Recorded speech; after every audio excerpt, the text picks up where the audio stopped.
And then lastly, in verse 8, we note, also I heard the voice of the Lord saying, whom shall I send, and who will go for us?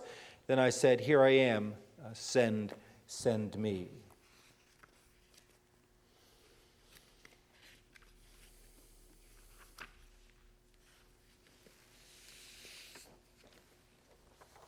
So serve, that you would serve him.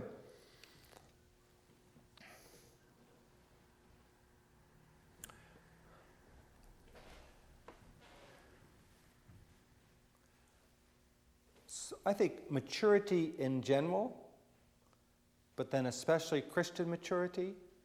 So the most immature one in the family is one who cannot feed himself or herself, one who cannot take care of themselves, and that somebody is constantly taking care of them, which is fine. There's nothing inherently wrong with that for a young child or someone who's elderly to that end.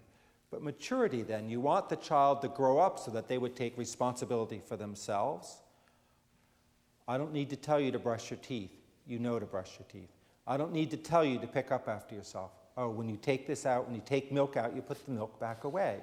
Okay, well, then one step up from that maturity is not only do you take responsibility for yourself, but that you take responsibility for others.